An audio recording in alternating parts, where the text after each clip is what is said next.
Hello, ActiveSage here on the Sage channel, and I was doing some clean out of my basically save files. I apparently have like 100 and something of them, it seems.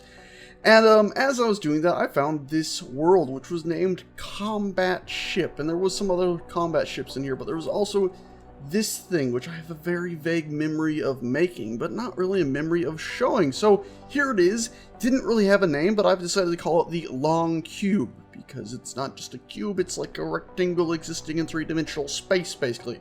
A very long and lanky rectangle. And in fact, it actually works. So if we were to go ahead and bring our character right here, and hop him into here, and we'll actually go ahead and select thrusters. So I think some of these might actually be turned off, and turn them on. I don't know why those thrusters on the front aren't working unless... that's why they weren't working. Yeah, you'd see it is an actual functional ship, and you can see it's using up, well, only 20-something% of the power. It's actually pretty maneuverable. It's mainly a battery-powered ship. Oddly enough, it doesn't actually have a connector. I think that's an underside. I should have probably stuck a connector at the back, but considering I just found this thing and haven't done too much research of what I built in the past, I'd say it's pretty good to go. And you'll notice it maneuvers pretty well. Now, you might be saying, Sage, that seems a bit tricksy that it's able to run on just, I don't know, 4 solar panels at a time facing the sun. Maybe if you're lucky, you can get up to 8 solar panels if you angle it a bit. Yeah, that does seem fishy. In fact, it seems impossible. That's because this ship is built out of small modular sections. So if we'll go ahead and fly back over here and bring the ship to a halt.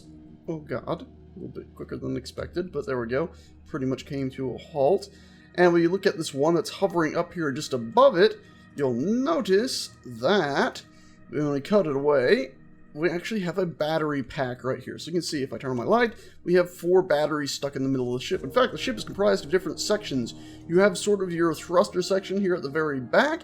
You've got your thruster section for up, down, left, and right travel right here, which sort of goes in between the solar panels because you couldn't really put them within the solar panel area. The ship is too small, in fact, where the thrusters would not have enough room to reach even if they were pointing inward before they hit the other wall and burnt out the other solar panel. Another one of these thruster sections, an inner-facing thruster area for forward and back to give us more oomph than we had just back here.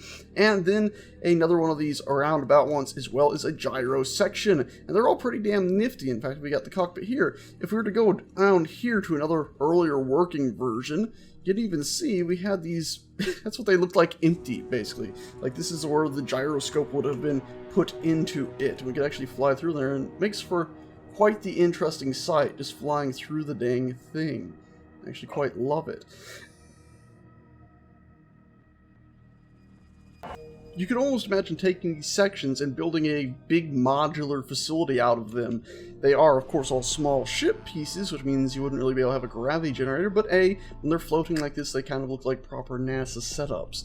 Anyway, all pretty damn nifty, and I just thought I'd share this thing before I saved it off. And, oh, here's another idea I had, a slightly bigger, bulkier one. You could imagine me almost using this one. Looks like it uses up roughly the same amount of space on the inside, though, just from the amount of bulk that ended up being added in. It could have been shrunk down. Yeah, there's some gaps here. Interesting. Alrighty, though, I just thought I'd share this thing, and to finish it off, we'll fly back over here, and the obvious reason why those thrusters at the front will not turn on is because they're not thrusters, they're actually weapons.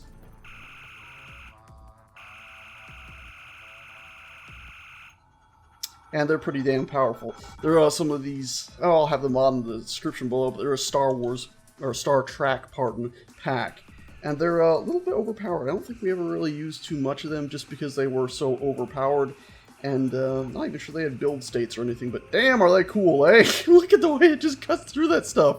Oh, I bet you when you started this video you didn't think it would end in such chaotic destruction as these things. God almighty. Oh, this ship is silly. Of course, you can just leave it sitting still for ages and it'll recharge its batteries very, very slowly. But good luck surviving if you're actually sitting in it as, well, there's no oxygen generation or anything like that. Alright, well, thank you a bunch, guys and gals, for watching. Hope you found this interesting. I sure as hell did. Really did not expect that. Might be one more video from this world where you'll see the other ship that was here. Don't know, maybe I finished it and put it out there. Hell, maybe I've already shown this one, but I don't think I have. Anyway, thanks a bunch for watching, guys and gals, and I will see you next time. Ta-ta.